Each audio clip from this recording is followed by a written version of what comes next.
Pernah gak kamu ngerasa diremehkan cuma karena pendidikanmu gak tinggi? Di kota ini, banyak raka-raka lain yang diam, tapi menyimpan kemampuan luar biasa. Sebelum lanjut, tulis di kolom komentar kamu dari kota mana, biar kita tahu, di kota kamu masih ada orang kayak Raka atau enggak. Pagi itu, matahari memantul di kaca gedung setinggi 20 lantai, menyoroti lambang perusahaan megah bernama Arsena Corp, sebuah raksasa di bidang finansial yang dikenal dingin dan perfeksionis.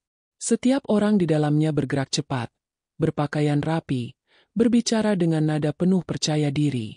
Di lantai dasar, langkah sepatu beradu dengan lantai marmer, menandakan hari sibuk baru dimulai. Di tengah hiruk-pikuk itu, seorang pria berusia 26 tahun dengan seragam abu-abu sederhana berjalan sambil membawa pel. Namanya Raka. Tak ada yang menoleh padanya. Bagi sebagian besar orang di kantor itu, Raka hanyalah bayangan yang melintas di antara meja dan koridor. Ia menyapa, tersenyum, tapi jarang dibalas. Tangannya kasar oleh sabun pembersih. Bajunya selalu basah di ujung lengan. Namun, di balik wajah tenang itu, ada sorot mata yang tidak mudah dijelaskan, campuran sabar, cerdas, dan sedikit sedih. Di ruang rapat utama, Dion, CEO muda berusia 28 tahun, sedang berbicara di depan puluhan karyawan. Wajahnya tampan, jas hitamnya licin, dan senyumnya penuh kesombongan. Ia baru saja mendapat penghargaan, pemimpin inovatif muda, dan sedang membanggakan diri. Semua mendengarkan, sebagian dengan kagum, sebagian dengan terpaksa. Raka masuk membawa air mineral ke ruangan itu, menunduk, berusaha tak menarik perhatian. Tapi Dion meliriknya dengan senyum sinis. "Lihat," katanya tiba-tiba, menatap ke arah Raka sambil tertawa kecil. "Ini contoh nyata orang yang terlalu nyaman di zona aman. Lulusan SMA, tapi merasa cukup kerja jadi OB di perusahaan besar. Bangga banget, ya?" Tawa kecil terdengar dari beberapa staf yang ingin terlihat kompak dengan atasan. Raka berhenti sejenak, menatap botol air di tangannya, lalu meletakkannya di meja tanpa suara. Tak ada kata keluar dari bibirnya. Ia hanya mengangguk pelan, lalu berbalik keluar ruangan. Tapi di dalam dadanya, kata-kata Dion menggema seperti paku yang menancap perlahan, tidak menimbulkan darah, tapi meninggalkan perih yang lama. Di luar, Raka berdiri di balik pintu kaca, memandangi ruangan yang penuh tawa. Udara dingin dari AC terasa menusuk kulitnya. Namun yang lebih menusuk adalah rasa rendah diri yang tiba-tiba tumbuh di dalam pikirannya. Ia menarik napas panjang, menatap langit di luar jendela, dan membatin lirih. Mungkin memang begini cara dunia memandang. Tapi dalam hati kecilnya, ia berbicara pada dirinya sendiri, pada kekuatan yang ia yakini selama ini. Selama aku masih bisa bekerja dengan jujur, Allah pasti lihat.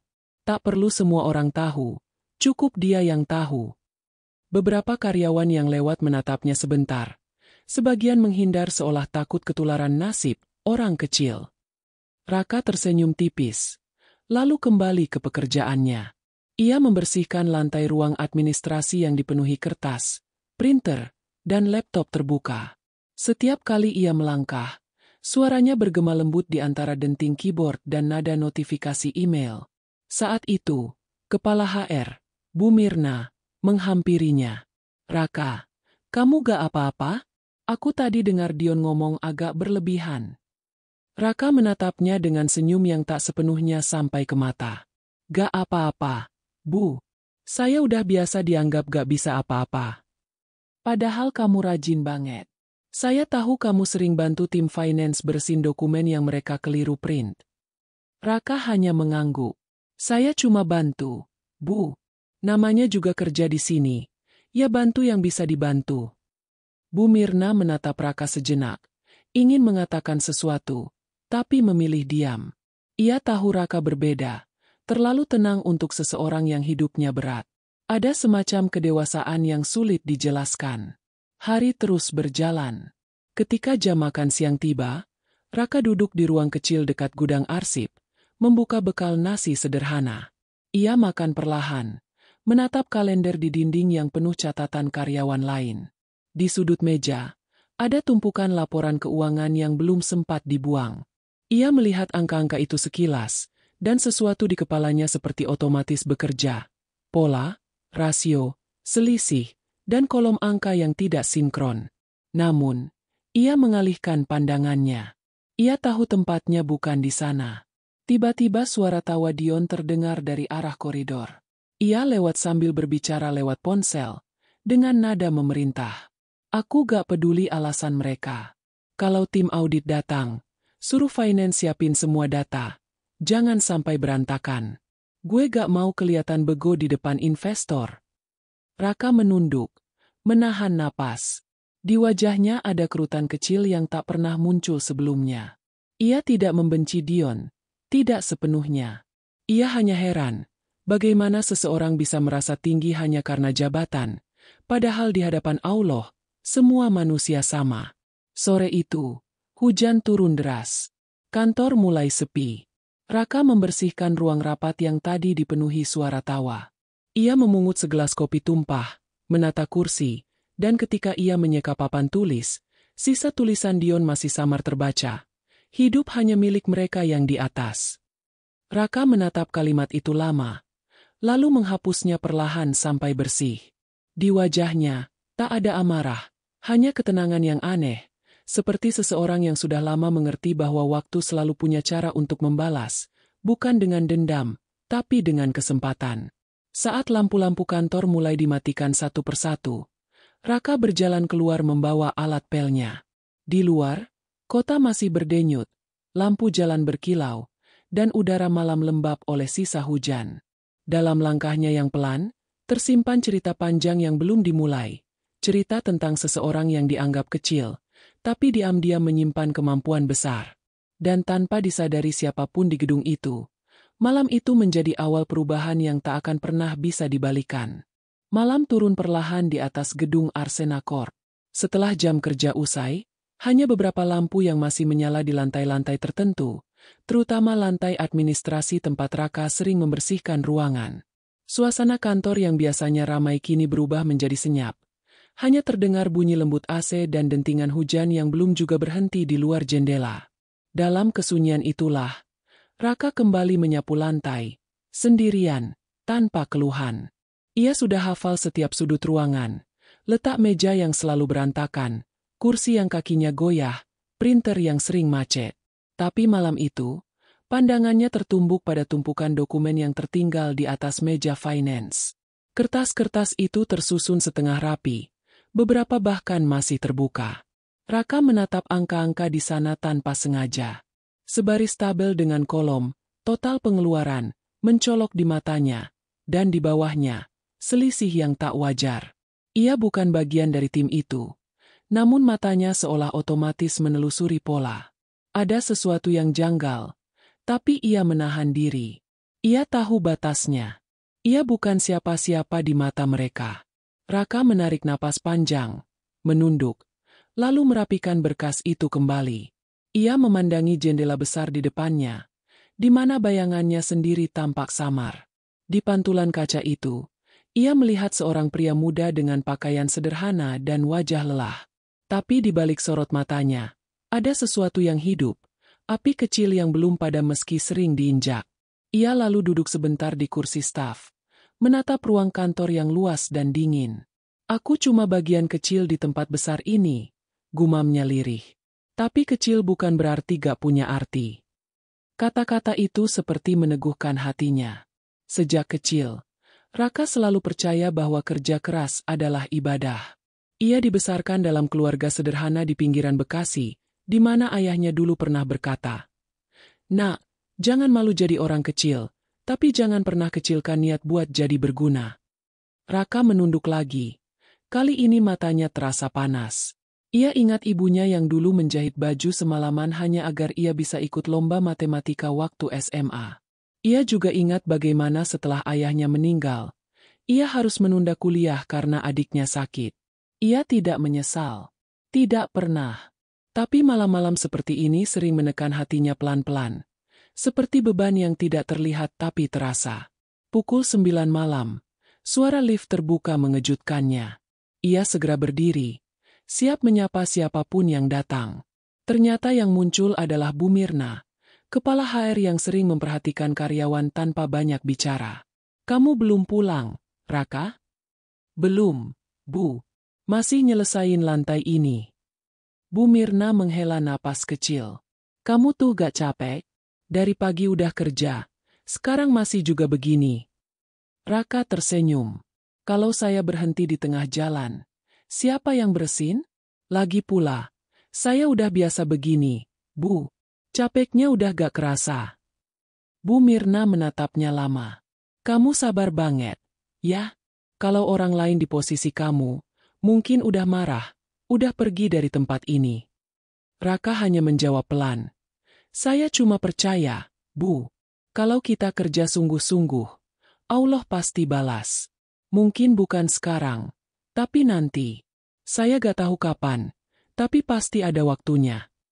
Ada keheningan sesaat setelah kalimat itu. Suara hujan di luar seperti menegaskan kata-kata Raka, menambah suasana menjadi lembut tapi berat. Bu Mirna akhirnya tersenyum kecil, lalu berpamitan. "Jaga diri, ya. Jangan terlalu larut." Begitu lift tertutup, Raka kembali bekerja. Tapi dalam dirinya, percakapan tadi bergaung lama. Ia tidak tahu mengapa, tapi ada sesuatu yang berubah di dalam hatinya. Bukan karena kata-kata Bu Mirna, tapi karena kesadaran bahwa setiap orang menilai, tapi tidak semua memahami. Ketika semua sudah beres, Raka menuju ruang penyimpanan alat kebersihan. Di dindingnya tergantung foto besar seluruh tim perusahaan saat perayaan ulang tahun ke-10 Arsena Corp. Di foto itu, semua tersenyum. Dion berdiri di depan dengan penuh percaya diri. Raka ada di paling pinggir, hampir tak terlihat, hanya sebagian bahu dan wajahnya yang tertangkap kamera. Ia menatap foto itu lama, lalu tersenyum pahit. "Lucu ya?" bisiknya. "Orang paling kecil kadang yang paling banyak tahu rahasia besar." Ia kemudian menutup lemari alat, namun pandangannya kembali terhenti pada papan pengumuman di dinding. Ada poster bertuliskan, "Minggu depan, audit tahunan. Semua divisi wajib siap." Raka membaca tulisan itu perlahan. Matanya yang sejak tadi sayu, kini tampak berubah. Ia tidak tahu mengapa, tapi dalam dirinya muncul rasa tak tenang, seperti firasat halus yang sulit dijelaskan. Ia berjalan pulang melewati koridor panjang yang mulai gelap. Setiap langkahnya bergema di antara dinding putih dan lantai mengilap. Di kepalanya, masih terngiang suara ejekan Dion pagi tadi, disusul dengan kata-katanya sendiri tentang kesabaran.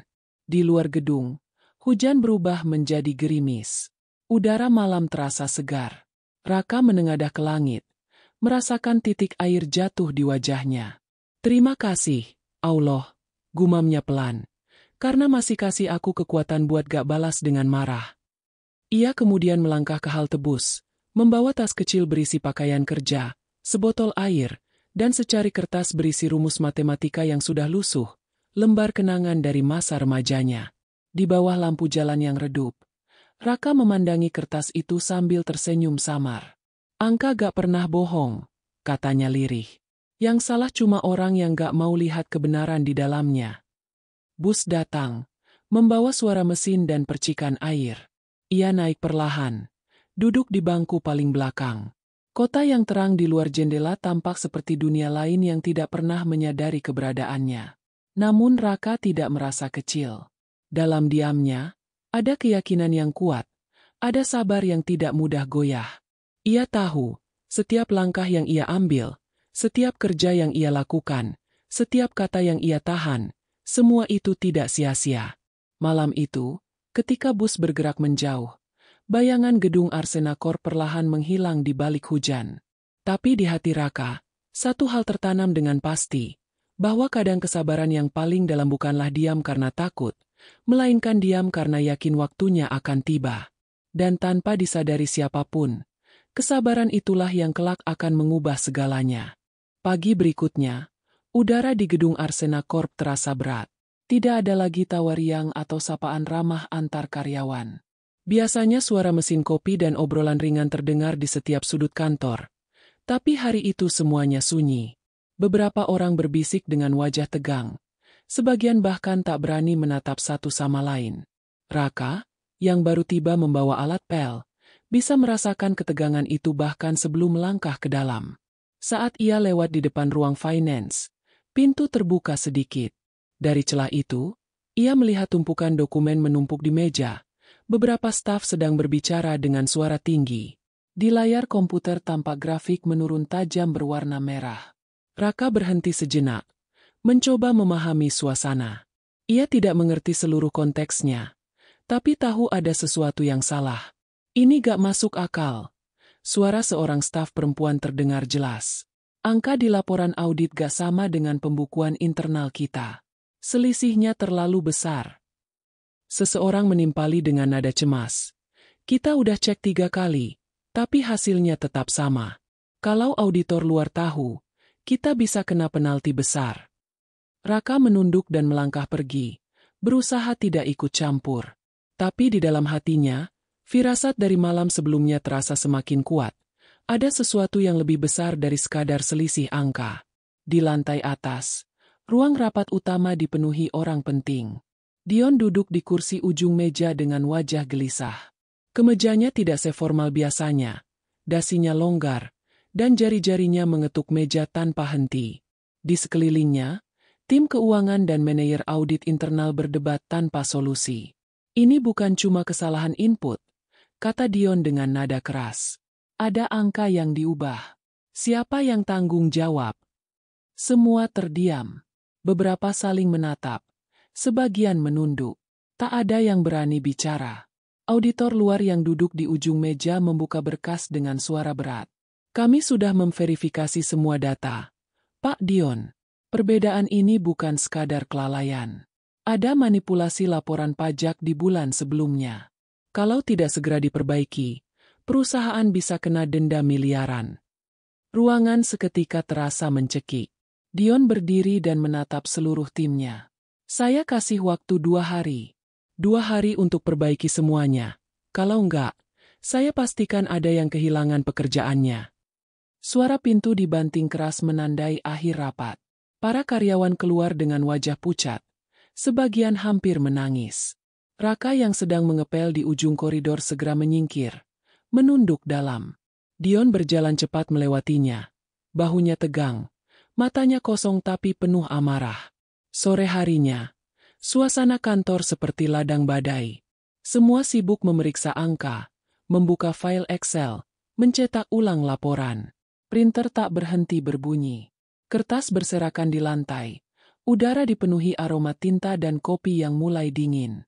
Raka terus bekerja di sela mereka, memunguti sampah, membersihkan tumpahan kopi, tapi matanya sesekali menangkap selembar laporan yang terjatuh.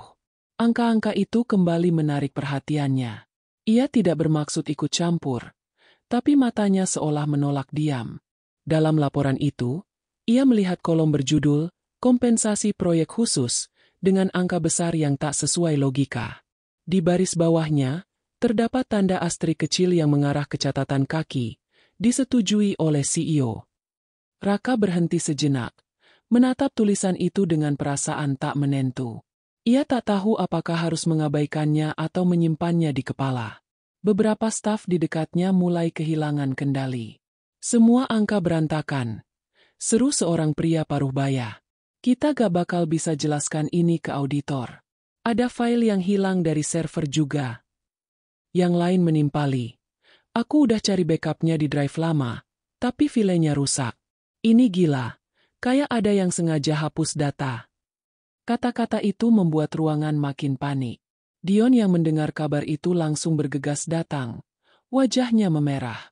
Ia menatap layar monitor lalu membanting mouse ke meja. Kenapa baru sekarang ketahuan? Kalian kerja pakai otak gak sih? Semua diam. Hanya suara AC yang terdengar. Raka yang berdiri di pojok mencoba menunduk lebih dalam. Tapi hatinya tak bisa tenang. Ia melihat di papan tulis, diagram yang digambar tak lengkap, rumus yang ditulis setengah, dan beberapa catatan kecil yang tak nyambung. Entah kenapa, semua itu terlihat familiar di matanya.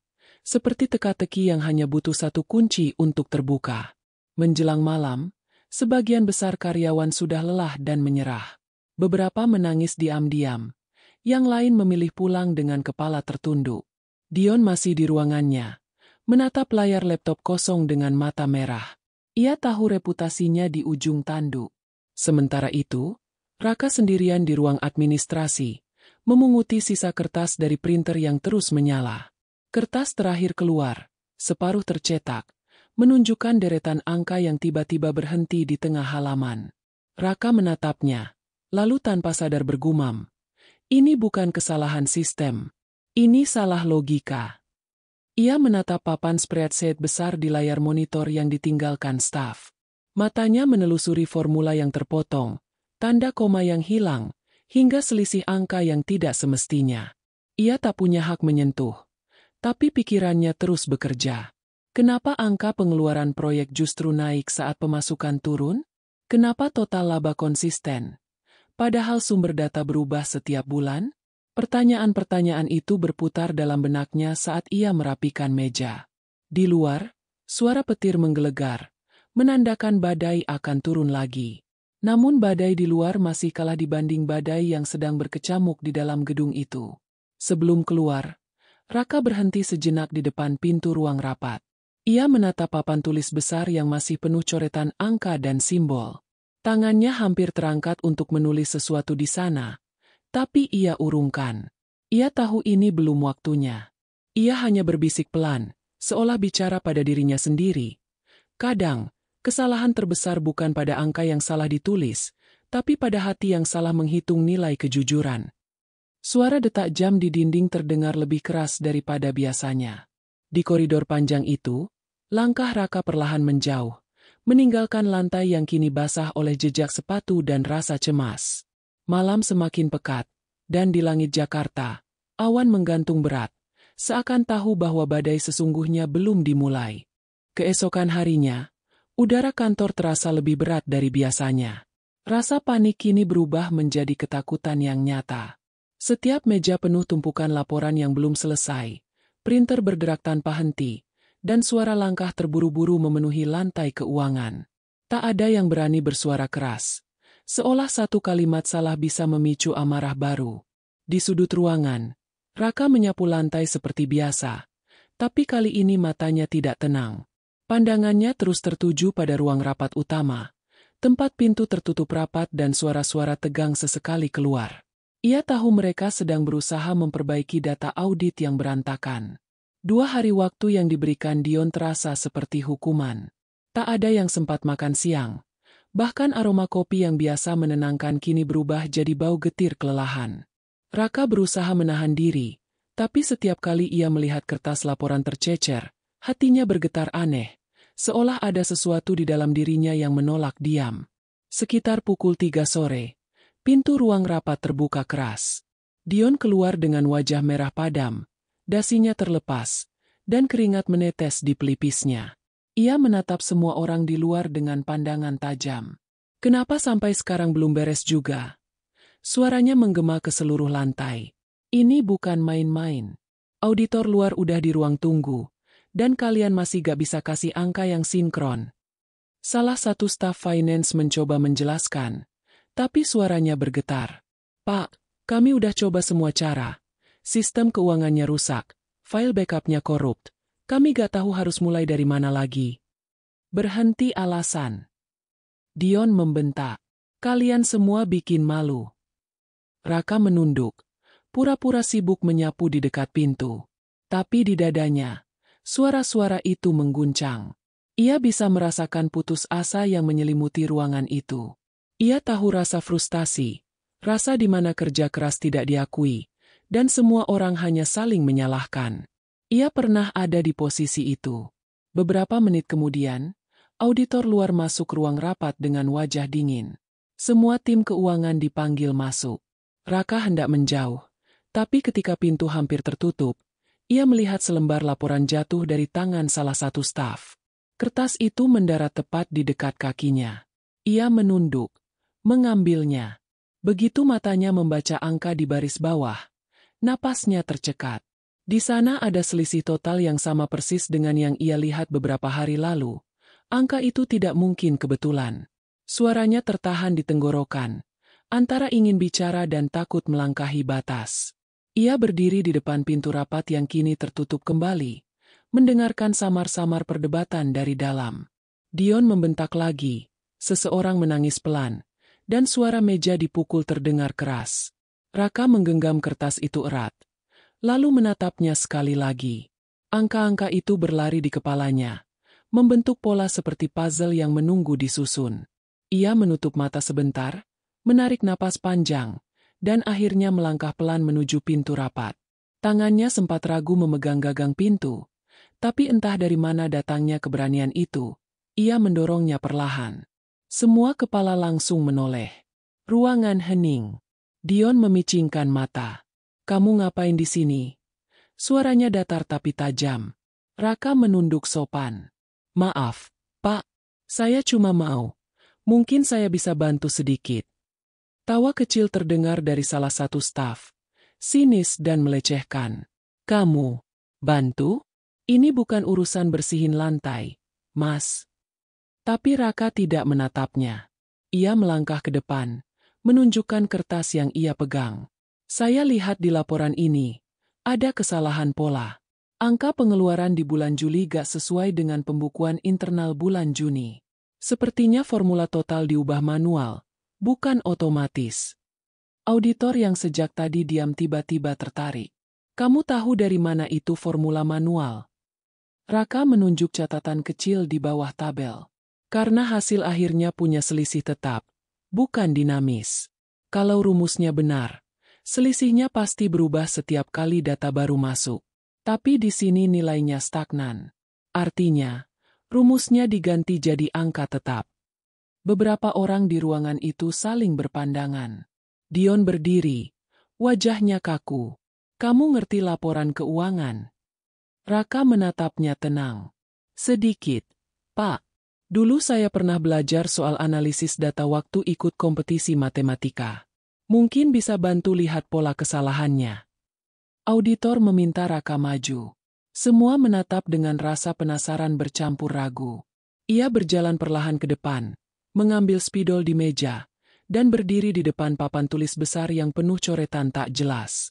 Tangannya gemetar sedikit, tapi ketika mulai menulis, ketegangan itu hilang.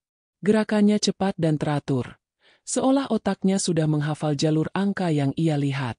Ia menggambar ulang tabel keuangan, lalu menjelaskan dengan bahasa sederhana.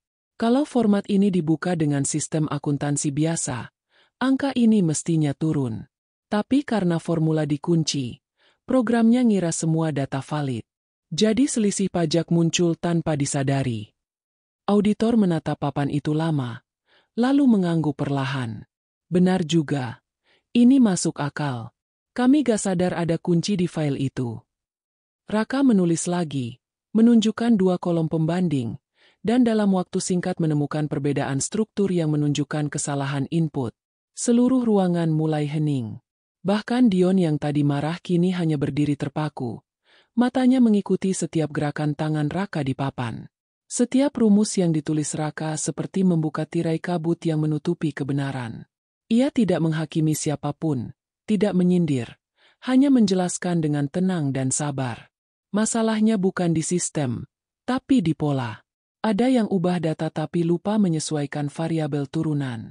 Akibatnya, laporan akhir kelihatan salah besar. Suara printer berhenti, dan yang terdengar hanya suara spidol menari di papan. Auditor menunduk, mencatat cepat. Para staf yang tadi memandang rendah kini memperhatikan dengan mata tak berkedip.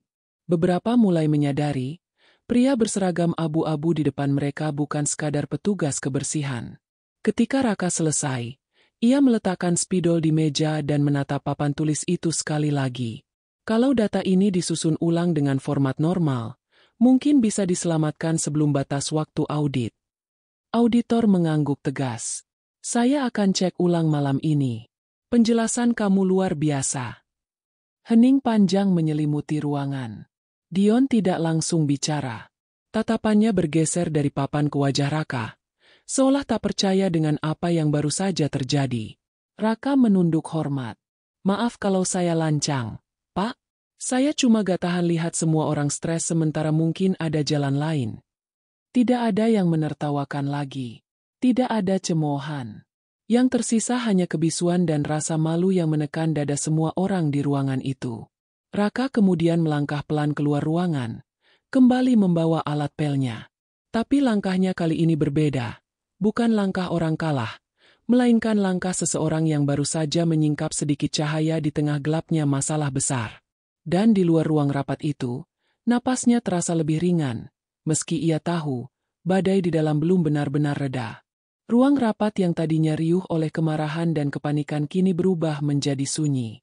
Tidak ada lagi suara printer, tidak ada debat, bahkan suara napas pun terdengar berat. Semua mata tertuju pada papan tulis yang kini penuh dengan tulisan tangan Raka, garis, simbol, dan angka yang tampak sederhana namun syarat makna. Seolah semua benang kusut yang selama berhari-hari membingungkan tim keuangan kini terurai begitu saja di hadapan mereka. Auditor luar, pria beruban dengan wajah tegas bernama Pak Herman, menatap papan itu lama, lalu menoleh pada Dion. Kalau perhitungan ini benar, katanya pelan, perusahaan Anda tidak mengalami kerugian seperti yang kami kira. Kesalahan ada pada format rumus. Orang ini, dia menyelamatkan laporan Anda. Kata-kata itu menggema di ruangan yang sebelumnya dipenuhi ketegangan. Dion tidak langsung menjawab. Tangannya yang tadi mengepal kini menggantung di udara.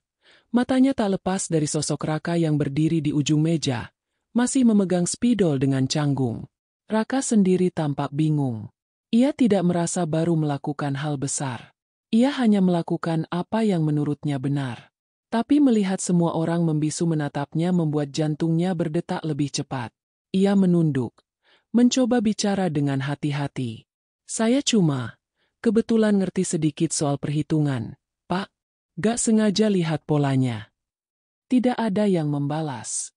Semua masih sibuk memproses fakta bahwa seseorang yang selama ini mereka pandang sebelah mata, seseorang yang pekerjaannya hanya mengepel lantai dan mengantarkan air, ternyata mampu memecahkan persoalan yang tak bisa diselesaikan oleh tim profesional berpendidikan tinggi.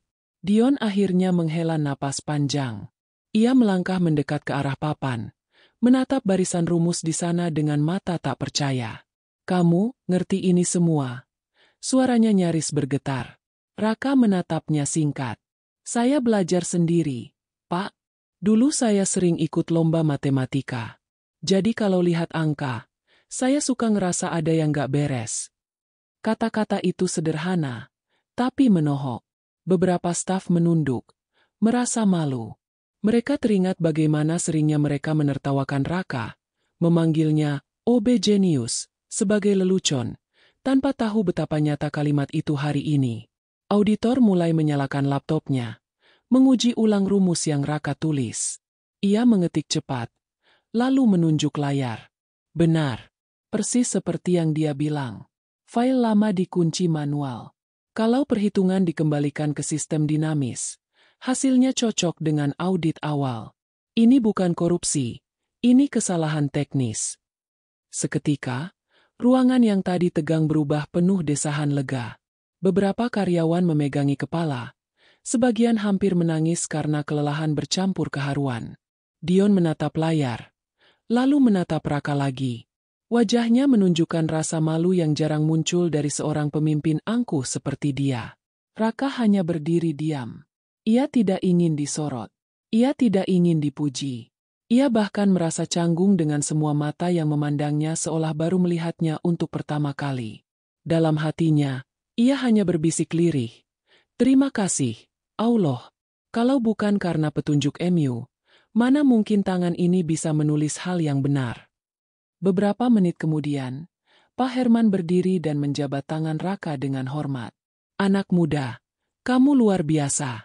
Dunia ini butuh lebih banyak orang seperti kamu, yang kerja dengan hati, bukan dengan gengsi. Raka tersenyum tipis. Saya cuma berusaha bantu, Pak. Saya gak mau lihat orang-orang di sini kehilangan kerja karena angka yang salah. Ucapan itu terdengar sederhana, tapi di telinga Dion terasa seperti cambuk.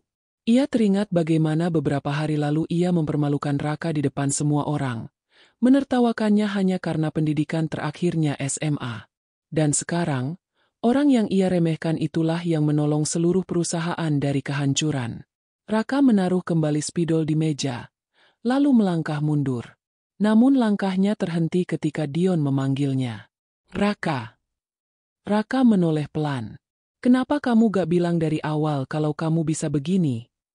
Raka tersenyum samar, tapi ada kesedihan dalam matanya. Siapa yang mau dengar, Pak? Kadang, suara dari bawah gak pernah sampai ke atas. Kalimat itu seperti menghantam seluruh ruangan. Sunyi lagi. Beberapa orang menunduk dalam-dalam.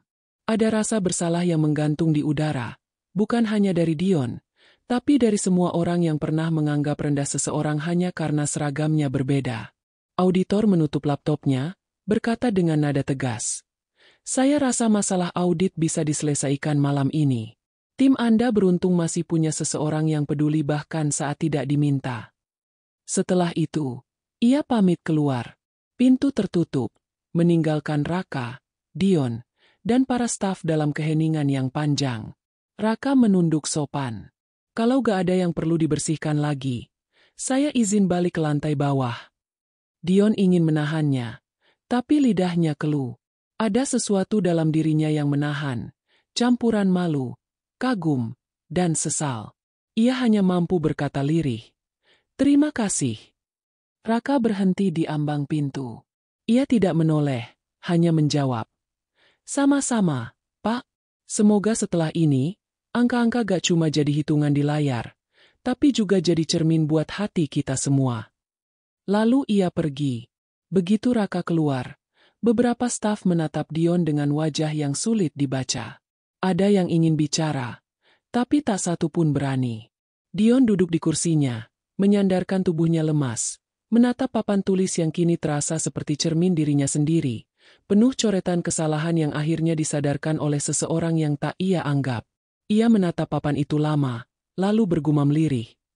Dia cuma OB, tapi rasanya, hari ini, akulah yang terlihat bodoh. Di luar ruangan, Raka berjalan menyusuri koridor panjang yang kini terasa tenang. Lampu-lampu di langit-langit memantulkan bayangannya di lantai mengilap yang baru saja ia bersihkan.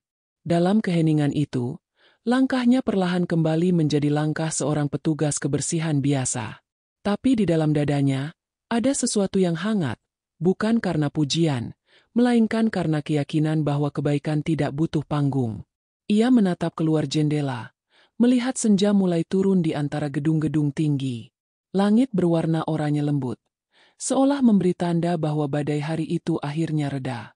Raka tersenyum kecil, mengusap keringat di pelipisnya, lalu berkata lirih.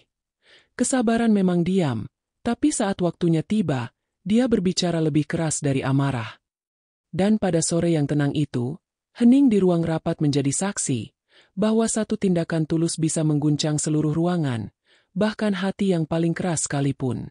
Pagi itu, suasana di lantai keuangan berubah drastis. Setelah kejadian luar biasa kemarin, kantor yang biasanya dipenuhi ketegangan kini justru terasa tenang. Tak ada lagi suara bentakan Dion. Tak ada suara printer yang bekerja tanpa arah.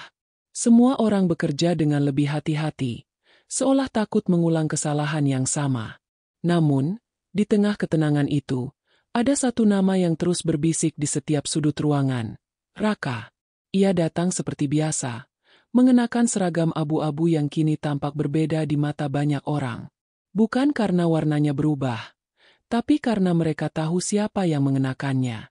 Saat Raka melangkah masuk membawa alat pel, beberapa karyawan yang biasanya cuek kini menyapa lebih dulu. Pagi, Mas Raka. Mas, terima kasih ya kemarin. Raka hanya tersenyum kecil, menunduk sopan. Sama-sama, Mbak. Saya cuma bantu sebisanya.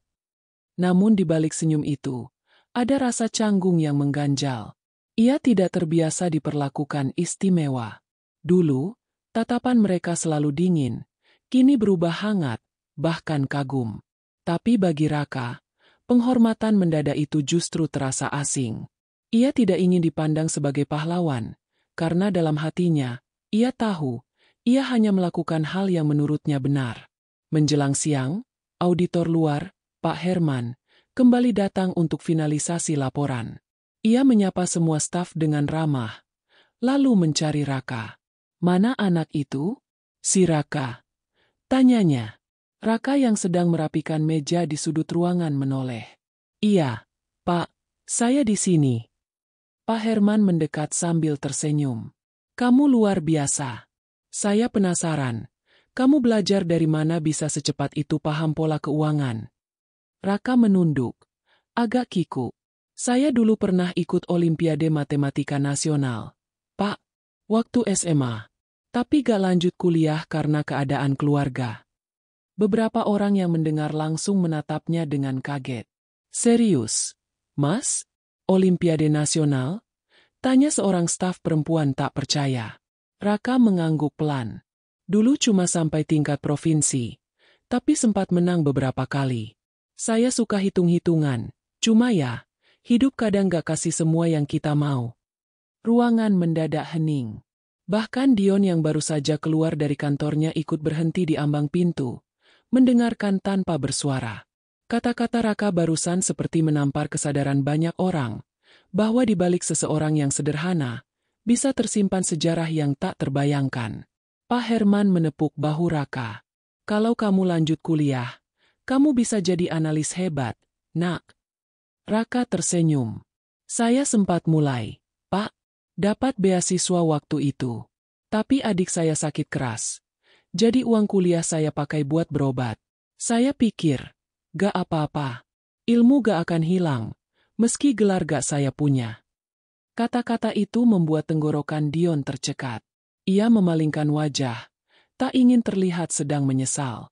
Tapi matanya tak bisa lepas dari sosok Raka, yang dengan rendah hati menceritakan hal besar seolah itu hal kecil. Siang berganti sore. Setelah audit selesai dan dinyatakan aman, suasana kantor berubah menjadi lega. Beberapa staf bahkan menyiapkan makanan kecil sebagai tanda syukur. Raka dipanggil ke ruang istirahat. Di sana, mereka menunggu dengan tumpeng kecil di tengah meja. Mas Raka, ini buat kamu, kata Bu Mirna sambil tersenyum hangat. Kami semua sepakat, tanpa kamu, kantor ini mungkin udah hancur. Raka terkejut. Ia tidak menyangka akan ada hal seperti ini. Ia sempat menolak, tapi mereka memaksa. Anggap aja rasa terima kasih dari kami semua. Ia akhirnya duduk, mencoba tersenyum walau hatinya berat. Ia merasa bersyukur, tapi juga tidak nyaman dijadikan pusat perhatian. Ia hanya ingin hidup tenang, bekerja jujur, dan pulang tanpa beban. Dion datang beberapa menit kemudian. Semua langsung hening. Ia berdiri di depan Raka, dengan tatapan yang tak lagi arogan seperti dulu. Raka, katanya pelan. Saya mau minta maaf. Apa yang saya ucapin waktu itu? Salah. Saya terlalu sombong. Saya lupa kalau ilmu dan nilai manusia gak ditentukan sama gelar atau jabatan. Raka menatapnya. Dalam hatinya, tak ada kebencian tersisa. Ia hanya merasa lega mendengar kalimat itu keluar dari seseorang seperti Dion. Saya udah lupa, Pak. Gak perlu minta maaf. Hidup ini bukan buat saling ngukur tinggi atau rendah, tapi buat saling bantu. Suasana berubah haru. Beberapa karyawan menunduk, menahan air mata. Bagi mereka, hari itu bukan hanya hari di mana laporan keuangan diselamatkan, tapi juga hari di mana ego di dalam kantor itu runtuh satu persatu. Setelah acara kecil itu selesai, Raka kembali ke rutinitasnya. Ia membersihkan meja, menyapu lantai, seolah semua pujian barusan tidak pernah terjadi. Tapi sesuatu berubah di dalam dirinya. Ada kedamaian yang tumbuh, bukan karena ia diakui, tapi karena akhirnya kejujuran yang ia jaga bertahun-tahun punya arti. Saat senja turun, ia duduk di bangku dekat jendela, memandangi kota yang perlahan memerah. Ia teringat masa-masa mudanya, saat dirinya bermimpi menjadi dosen matematika. Ia teringat kertas rumus yang dulu selalu ia bawa kemana-mana, hingga akhirnya lusuh oleh waktu. Mungkin begini caranya Allah menuntun, bisiknya lirih. Bukan lewat jalan yang aku pilih, tapi lewat jalan yang menumbuhkan sabar. Tiba-tiba, Bu Mirna datang membawa map coklat. Raka, ini ada surat rekomendasi dari Pak Herman. Katanya kamu harus punya kesempatan lagi. Dia mau bantu kamu kalau mau lanjut kuliah. Raka terpaku. Ia menatap map itu lama, lalu berkata pelan, "Terima kasih, Bu. Tapi saya harus pikir-pikir dulu. Saya masih punya tanggung jawab di sini." Bu Mirna tersenyum. "Kamu pikirin aja baik-baik. Tapi jangan sia-siain pintu yang Allah buka untuk kamu." Raka menatap map itu lagi. Jantungnya berdebar. Ia tak pernah meminta penghargaan atau kesempatan kedua. Tapi kini keduanya datang bersamaan. Ia menatap langit senja yang mulai gelap dan berkata dalam hati, "Mungkin inilah waktu yang dulu aku tunggu. Tapi apa aku siap melangkah lagi?" Malam itu, sebelum pulang, ia berjalan menyusuri koridor panjang yang sunyi. Lampu-lampu kantor memantulkan bayangannya di lantai yang bersih. Di langkah-langkah itu, ia tak hanya membawa alat pel, ia membawa kisah, luka, kesabaran, dan masa lalu yang akhirnya terungkap dengan cara yang paling lembut. Dan di balik keheningan gedung tinggi itu, Raka tahu satu hal, kadang masa lalu bukan untuk disesali, tapi untuk diingat, karena di sanalah Allah menanamkan alasan mengapa seseorang bisa berdiri setegar hari ini. Sejak hari itu, suasana di Arsena Corp tak pernah sama lagi. Angin perubahan berhembus pelan tapi pasti, membawa aroma baru yang tak bisa dijelaskan dengan kata. Raka yang dulu nyaris tak terlihat kini menjadi pusat perhatian, bukan karena ia mencari sorotan, tapi karena ketulusan dan kejernihan hatinya telah menyentuh setiap orang yang pernah menyaksikan kejadian di ruang rapat hari itu. Pagi-pagi sekali, Raka sudah berada di lobi, membawa ember dan kain pel seperti biasa. Namun kali ini, langkah-langkahnya disertai dengan sapaan yang tulus dari para karyawan. "Selamat pagi, Mas Raka," sapa seorang staf marketing dengan senyum hangat. "Gimana kabarnya hari ini?" Raka mengangguk sopan. "Alhamdulillah. Maksud saya, baik. Terima kasih, Mbak." Ia tersenyum tipis, lalu melanjutkan pekerjaannya tanpa menoleh. Di hatinya, ada rasa hangat yang sederhana, bukan karena ia diakui, tapi karena untuk pertama kalinya, orang-orang memandangnya bukan sebagai bayangan, melainkan sebagai sesama manusia. Perlahan, kantor yang dulu dingin kini terasa lebih hidup. Tak lagi ada cemoohan, tak ada bisik-bisik merendahkan. Orang-orang mulai berbagi lebih banyak, saling membantu tanpa rasa takut dihakimi. Bahkan Dion, sang CEO yang dulu angkuh, kini mulai berubah. Setiap pagi, Dion kini datang lebih awal dari biasanya. Ia menyapa karyawan satu persatu, termasuk Raka. "Pagi, Raka," katanya suatu hari, dengan suara yang terdengar jujur. "Terima kasih sudah bantu kami keluar dari masalah besar." Raka menatapnya sebentar, lalu mengangguk. "Saya cuma melakukan bagian saya, Pak." "Tidak," Dion menimpali pelan. "Kamu melakukan lebih dari itu. Kamu bantu saya belajar tentang hal yang lupa saya pahami. Kerendahan hati." Kalimat itu membuat Raka terdiam. Ia tidak tahu harus menjawab apa. Tapi ia tahu, di balik tatapan Dion yang kini lebih lembut, ada penyesalan yang nyata. Tak semua orang mampu mengakui kesalahannya di depan orang yang pernah ia rendahkan, dan Raka menghargainya dalam diam. Beberapa hari kemudian, Dion mengumumkan kebijakan baru di depan seluruh staf.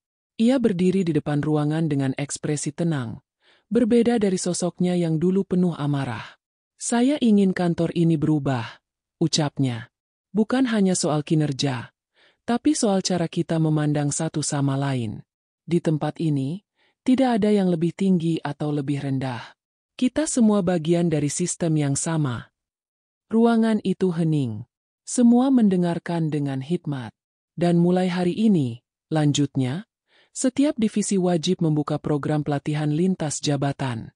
Saya ingin semua orang belajar menghargai peran orang lain, dari cleaning service sampai direktur." Tepuk tangan pecah memenuhi ruangan.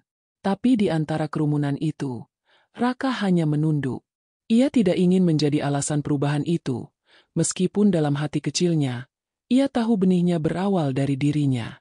Sejak kebijakan itu berjalan, Raka sering diminta membantu tim keuangan memeriksa laporan sebelum diaudit.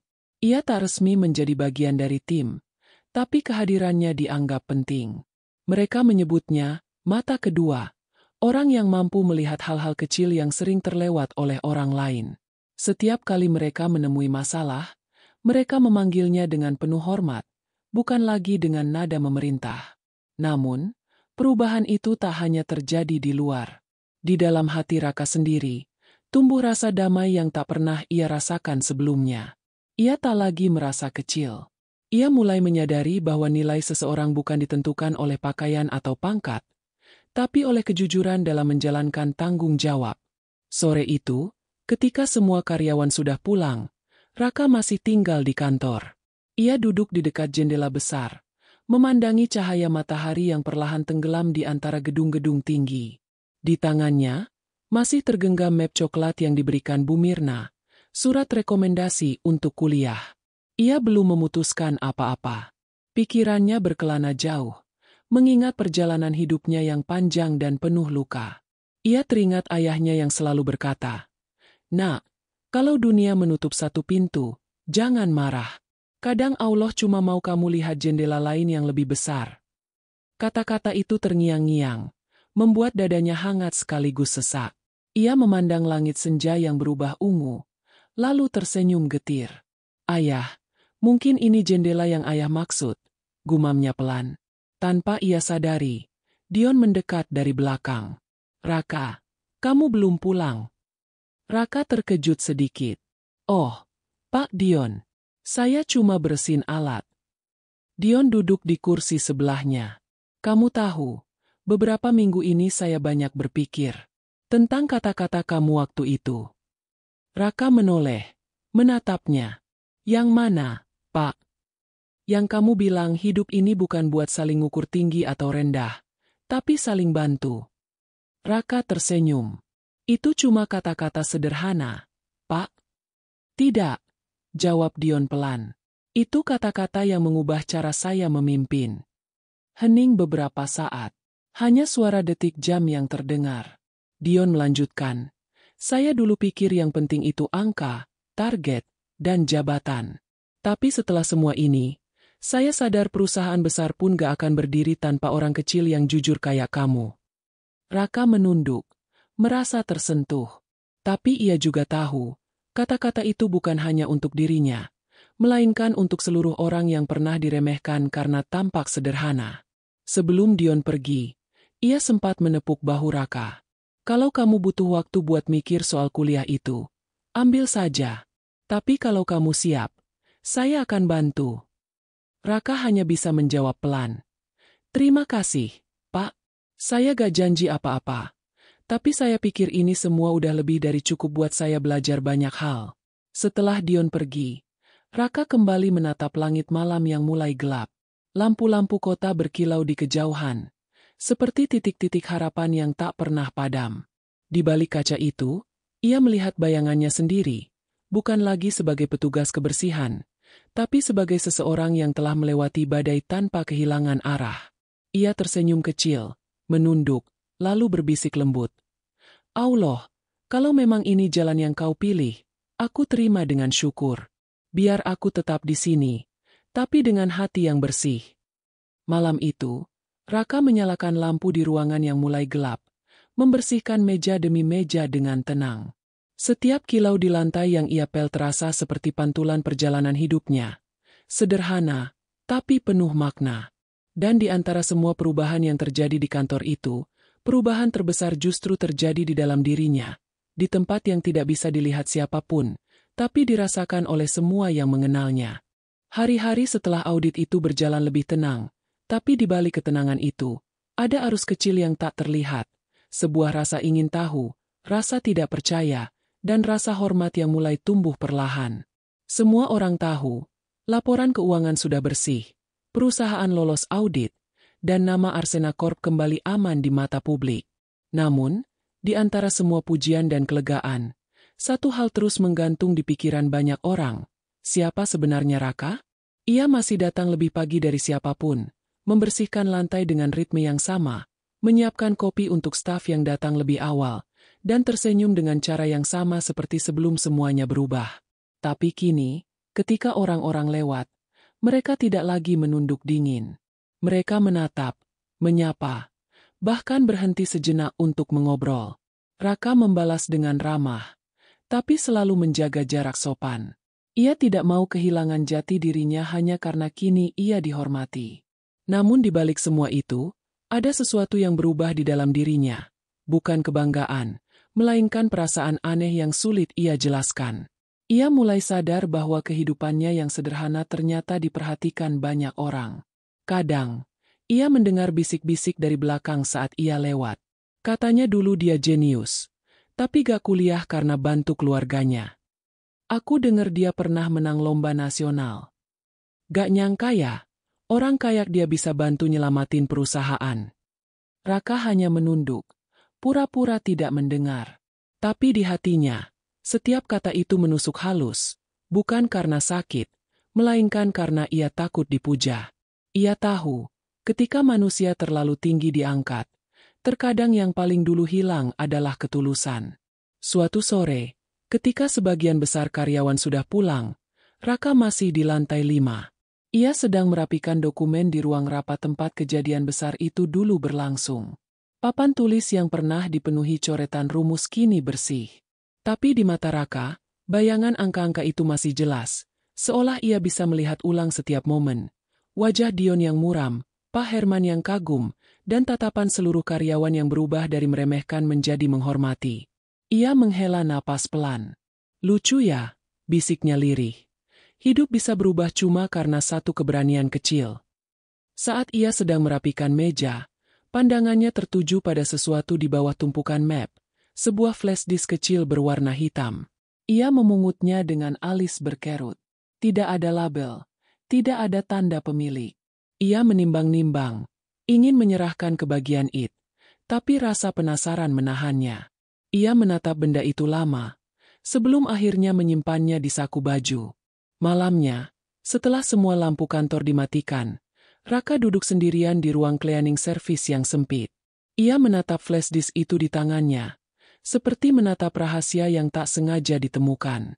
Ada perasaan aneh di dadanya, seolah benda kecil itu bukan sekadar alat penyimpanan data. Ia tidak tahu kenapa, tapi nalurinya berkata, di dalamnya, ada sesuatu yang tidak seharusnya hilang. Namun Raka bukan tipe orang yang terburu-buru. Ia tidak membuka isinya malam itu. Ia tahu, beberapa hal lebih baik dilihat pada waktunya. Ia hanya berbisik pelan, kalau memang ada kebenaran di dalam sini, Allah pasti kasih waktu buat aku tahu. Keesokan harinya, suasana kantor kembali ramai. Tim finance sibuk menyusun laporan akhir pasca audit, dan Dion terlihat lebih tenang dari sebelumnya. Ia bahkan mulai sering turun ke lantai bawah, sekadar menyapa karyawan. Tapi ketika ia melihat Raka sedang mengepel lantai koridor utama, tatapannya berubah hangat. Raka, panggilnya. Raka berhenti dan menoleh. Iya, Pak. Boleh saya tanya sesuatu? Dion mendekat. Kenapa waktu itu kamu mau bantu kami? Padahal gak ada yang minta? Kamu bisa aja diam dan biarin kami tenggelam. Raka tersenyum pelan. Kalau saya bisa bantu orang keluar dari masalah, kenapa harus diam, Pak? Saya cuma gak mau lihat orang jatuh gara-gara hal yang bisa diperbaiki. Dion mengangguk pelan, lalu menatap lantai. Kamu tahu, waktu itu saya malu.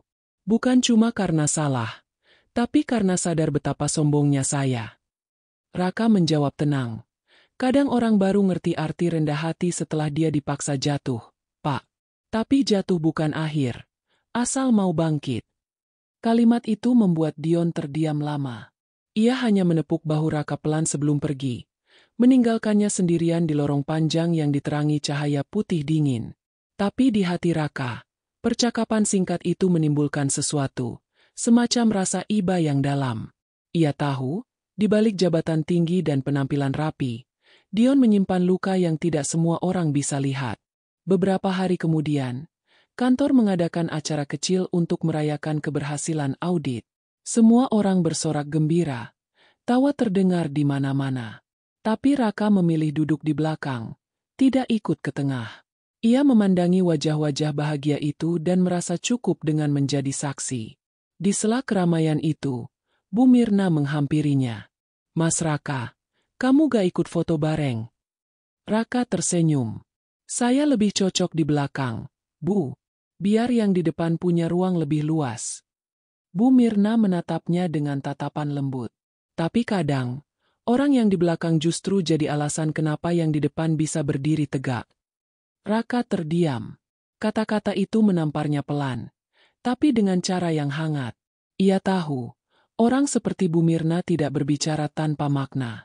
Malam harinya, saat semua selesai dan gedung kembali sepi, Raka duduk di meja kerjanya lagi. Ia menatap flash disk hitam itu. Masih belum dibuka. Dalam keheningan itu, ia bergumam lirih. Aku cuma pengen tahu, kenapa aku ngerasa benda kecil ini penting. Angin malam masuk lewat jendela kecil, membawa aroma hujan dari luar. Ia memandang ke langit kota yang diselimuti awan, dan dalam diamnya, Raka menyadari sesuatu. Masalah besar mungkin sudah selesai, tapi hatinya belum tenang sepenuhnya. Ada sesuatu yang belum selesai. Sesuatu yang terasa menunggu untuk diungkap. Ia menggenggam flash disk itu lebih erat. Lalu menatap cermin kecil di dinding. Aku cuma OB, katanya pelan. Tapi mungkin Allah kasih aku lihat hal-hal yang gak semua orang berani lihat. Kalimat itu bergema di ruang sempit itu, menyatu dengan suara angin di luar jendela. Raka memejamkan mata, menarik napas panjang. Ia tahu, badai besar sudah berlalu. Tapi arus halus di bawah permukaan belum berhenti. Dan dalam ketenangan malam itu, ia merasakan firasat halus di dadanya, bahwa perjalanannya belum berakhir. Bahwa ada sesuatu di balik keberhasilan ini, sesuatu yang lebih besar dari sekadar angka dan laporan. Dan untuk pertama kalinya, Raka benar-benar merasa gelisah bukan karena dihina, tapi karena hatinya berkata, kebenaran belum sepenuhnya terungkap. Malam itu, kota Jakarta berkilau di bawah langit yang masih menyimpan sisa hujan. Di gedung Arsena Corp yang menjulang, hanya beberapa lantai yang masih menyala. Salah satunya adalah lantai administrasi, tempat Raka duduk sendirian di depan komputer tua dengan wajah serius. Di tangannya, flash disk hitam itu kini sudah terhubung ke port USB. Layar menampilkan folder kosong, tapi di dalamnya ada satu file berjudul Legacy_Data_Old System. Ukurannya besar, dan anehnya, file itu dikunci dengan kata sandi. Raka menatap layar itu lama. Ia tidak terbiasa menyentuh hal-hal yang bukan urusannya, tapi hatinya terus mendorong untuk membuka. Mungkin ini cuma data lama, bisiknya pada diri sendiri. Tapi suara kecil di dalam dadanya menjawab. Atau justru ini potongan dari sesuatu yang belum selesai. Setelah beberapa menit, ia mencoba memasukkan beberapa kombinasi kata sandi. Gagal. Ia menghela napas, lalu menatap layar itu seperti sedang menatap masa lalu. Tak sengaja, ia mengetikkan inisial lama yang pernah ia dengar dari ayahnya. R Sinergi 01. Layar berkedip sebentar, lalu file terbuka. Raka terdiam. Isi file itu bukan sekadar laporan. Ada data transaksi lama, memo direksi, dan satu surat digital dari belasan tahun lalu. Tertanda, pendiri Arsena Corp, Surya Wirawan. Nama itu membuat napas Raka tercekat. Ia tahu nama itu terlalu baik, terlalu dekat dengan sesuatu yang dulu hanya diceritakan ibunya dalam bisikan di malam-malam sepi. Dengan jari gemetar, ia membuka surat itu. Tulisan di layar membuat tubuhnya kaku. Jika seseorang menemukan file ini, berarti kau sedang berdiri di tempat yang dulu kukorbankan. Arsena bukan hanya perusahaan, tapi bagian dari janji. Jika mereka melupakan siapa yang membangun fondasinya, suatu hari kebenaran akan kembali melalui darahnya sendiri. Raka menatap kalimat itu tanpa suara. Dada dan pikirannya beradu kencang. Ia tahu kalimat itu bukan kebetulan. Surya Wirawan, pendiri Arsena Corp, adalah nama kakeknya. Sosok yang dulu menghilang setelah konflik internal, yang membuat keluarga Raka terpaksa pindah ke pinggiran kota dengan meninggalkan segalanya. Tangan Raka gemetar. Semua kepingan masa lalunya kini berserakan di depan mata, menyatu dengan kenyataan yang pahit. Ia bukan hanya OB di perusahaan ini. Ia adalah darah dari orang yang dulu membangun tempat ini dari nol, orang yang disingkirkan oleh ambisi dan kekuasaan. Ia bersandar di kursi, menatap langit-langit yang seolah berputar. Jadi ini alasan kenapa aku merasa gak bisa jauh dari tempat ini, gumamnya pelan. Allah, ini takdir MU, ya. Pagi menjelang. Raka belum tidur sedikit pun. Matanya sembab, tapi pikirannya tajam. Ia tahu ia tidak bisa membawa kebenaran ini ke sembarang orang. Satu langkah salah bisa mengubah segalanya. Maka, ia memutuskan untuk menyimpannya, bukan untuk membalas, tapi untuk memahami. Hari itu, kantor kembali ramai. Semua orang sibuk merayakan keberhasilan pasca audit. Dion pun tampil dengan percaya diri di depan tim, menyampaikan kabar bahwa Arsena Corp mendapat penghargaan sebagai perusahaan dengan laporan keuangan paling transparan tahun itu. Semua bertepuk tangan. Tapi Raka, yang berdiri di sudut ruangan, hanya menatap dengan senyum tenang yang menyimpan rahasia besar di baliknya. Setelah acara berakhir, Dion menghampirinya. Raka, nanti malam saya mau ajak kamu makan malam bareng direksi utama. Anggap aja sebagai ucapan terima kasih. Kamu gak boleh nolak. Raka sempat terkejut. Saya, Pak? Saya cuma OB. Dion menepuk bahunya. Bukan cuma OB. Kamu bagian dari perubahan besar di sini. Direksi yang di pusat pengin kenal kamu. Malamnya, di restoran mewah di kawasan Sudirman, semua tampak formal dan elegan. Direksi pusat duduk rapi. Para manajer bercakap dengan sopan. Dion mempersilakan Raka duduk di meja yang sama, membuat semua orang menatap heran. Ini dia orangnya, kata Dion bangga, yang menyelamatkan perusahaan dari krisis audit. Salah satu pria tua di meja itu menatap Raka dengan sorot mata yang tajam tapi hangat. Namamu Raka, ya? Iya, Pak. Jawabnya sopan. Pria itu tersenyum pelan. Nama yang bagus. Dulu, di perusahaan ini, juga ada seorang wirawan kecil yang suka menghitung angka sampai larut malam. Kau mengingatkanku padanya. Raka menelan ludah. Jantungnya berdetak keras. Bapak kenal. Keluarga wirawan. Tentu. Jawab pria itu. Pendiri Arsena adalah sahabat lama saya. Orang yang jujur dan keras kepala. Tapi dia tersingkir karena politik kantor waktu itu. Sayang, anaknya pergi jauh dan gak pernah kembali. Raka menunduk. Tangannya menggenggam meja erat, menahan gejolak di dada. Ia ingin bicara, ingin mengatakan siapa dirinya, tapi bibirnya tak bisa bergerak. Setelah makan malam selesai, Dion dan beberapa staf pamit lebih dulu. Raka masih duduk di tempatnya, sampai pria tua itu mendekat. Ia berbisik lembut. Kau ada hubungannya dengan Surya Wirawan, bukan? Raka menatapnya. Matanya basah. Saya cucunya, Pak. Pria itu tersenyum, lalu menepuk bahunya dengan lembut. Saya sudah duga. Kau punya mata yang sama. Kenapa Bapak gak bilang dari awal? Karena bukan saya yang harus mengungkapkan. Kadang, garis darah sendiri yang akan menemukan jalannya. Air mata Raka menetes tanpa suara. Bukan karena bangga, tapi karena beban. Ia merasa campur aduk, antara takdir, kehilangan, dan pengakuan yang datang terlalu lambat. Pria itu menatapnya lagi. Kalau kakekmu masih hidup, dia pasti bangga. Karena cucunya datang bukan untuk merebut, tapi memperbaiki. Raka hanya bisa menunduk. Bibirnya bergetar. Saya gak mau ambil apapun, Pak. Saya cuma pengen perusahaan ini gak jatuh ke tangan yang salah lagi. Malam itu, ketika ia berjalan keluar dari restoran, udara Jakarta terasa berbeda. Jalanan dipenuhi lampu, tapi hatinya justru diselimuti campuran terang dan gelap. Ia tahu kebenaran ini bukan hal kecil. Ia kini memikul dua hal sekaligus. Nama besar yang pernah hilang, dan kejujuran yang harus tetap ia jaga. Di halte sepi, ia menatap bayangannya di kaca jendela bus. Kakek, bisiknya. Aku bukan datang buat menuntut. Aku datang buat meneruskan.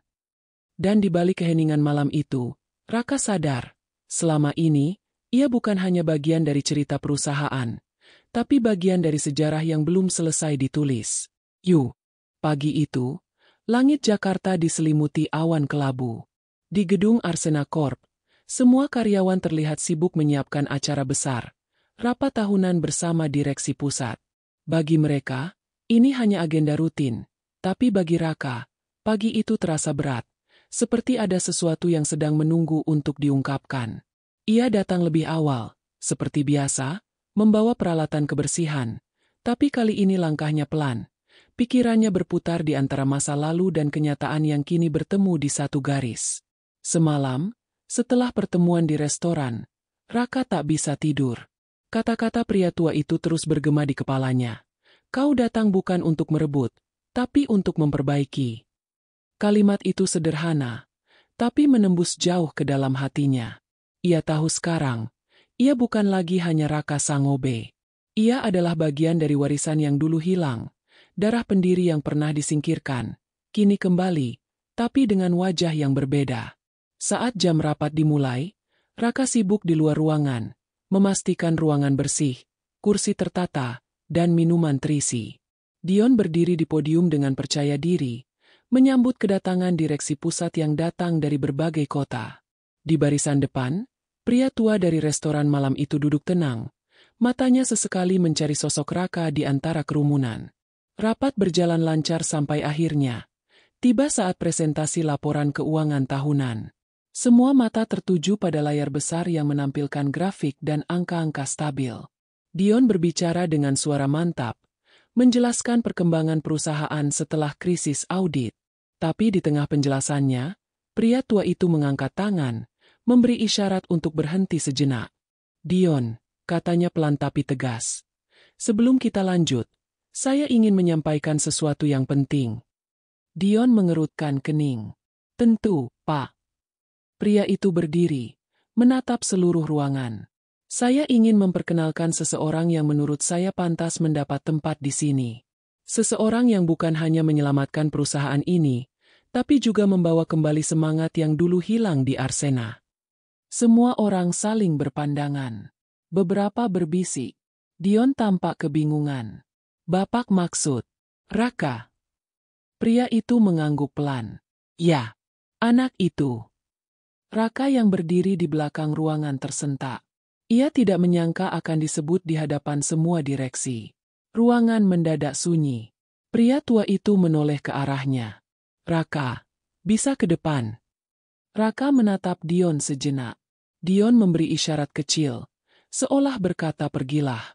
Dengan langkah pelan tapi mantap, Raka berjalan menuju depan ruangan. Setiap langkahnya terdengar jelas di lantai marmer. Jantungnya berdegup keras, bukan karena gugup, tapi karena tahu saatnya telah tiba. Begitu sampai di depan, pria tua itu menatapnya dengan tatapan yang hangat. Teman-teman, katanya kepada seluruh ruangan. Mungkin kalian tidak tahu, tapi pemuda ini adalah cucu dari Surya Wirawan, pendiri Arsena Corp yang pertama. Kata-kata itu jatuh seperti petir di tengah ruangan. Semua terdiam. Dion menatap Raka dengan mata lebar. Sementara beberapa karyawan saling berbisik tak percaya. Raka sendiri menunduk. Matanya berkaca-kaca. Ia tak ingin mengangkat kepalanya. Tapi suaranya akhirnya keluar, tenang dan jernih. Saya gak datang ke sini buat minta pengakuan, ucapnya. Saya gak mau nama saya dikaitkan sama masa lalu yang pahit. Saya datang ke sini cuma buat kerja, buat hidup jujur, dan bantu sebisa saya. Tapi kalau hari ini Allah ngizinin semuanya terbuka, berarti memang waktunya kebenaran berdiri tanpa harus ditunjuk. Suasana ruangan berubah haru. Dion perlahan berdiri, menatap Raka lama, lalu melangkah maju. Di depan semua orang, ia mengulurkan tangan. Saya yang dulu menghina kamu, katanya dengan suara bergetar. Saya yang mempermalukan kamu di depan semua karyawan. Dan hari ini, di tempat yang sama, saya minta maaf. Saya malu, Raka. Tapi saya juga bangga pernah belajar dari kamu. Raka menatap tangan itu, lalu menjabatnya dengan erat. Saya juga berterima kasih, Pak, ujarnya pelan. Kalau bukan karena semua kejadian kemarin, mungkin saya gak pernah tahu betapa beratnya berdiri tanpa sombong, dan betapa pentingnya jatuh tanpa menyerah. Tepuk tangan pecah memenuhi ruangan. Beberapa orang meneteskan air mata. Para direksi yang tadinya hanya datang untuk menilai laporan keuangan kini malah menyaksikan sesuatu yang jauh lebih berharga. Manusia yang belajar menjadi rendah hati. Pria tua itu menatap keduanya dengan bangga. Inilah Arsena yang dulu kami impikan. Bukan hanya perusahaan yang kuat di angka, tapi juga di hati. Setelah acara selesai, banyak yang menghampiri Raka. Beberapa mengucapkan selamat. Beberapa hanya menepuk bahunya dengan kagum. Tapi Raka tidak ingin berlama-lama di tengah kerumunan. Ia keluar ke balkon, menghirup udara pagi yang mulai cerah. Langit yang tadinya kelabu kini terbuka biru, seolah ikut lega. Dion menyusul tak lama kemudian. Mereka berdiri berdampingan, menatap kota dari ketinggian. Raka, kata Dion perlahan, mulai hari ini, saya resmi angkat kamu jadi kepala divisi analisis keuangan. Kamu pantas dapat tempat di sini. Raka menoleh, terkejut. Pak, saya cuma. Bukan cuma, potong Dion lembut. Kamu sudah buktiin kamu punya sesuatu yang gak semua orang punya. Mata jujur dan hati bersih. Itu yang dibutuhkan perusahaan ini. Raka diam lama, menatap ke bawah, menahan emosi yang ingin meledak. Ia tidak pernah membayangkan akan sampai di titik ini. Lalu ia berkata pelan, hampir seperti doa. Kalau memang ini jalan yang Allah kasih, saya akan jaga. Tapi saya mohon, biarkan saya tetap jadi Raka yang sama. Dion tersenyum. Itu yang saya harap juga.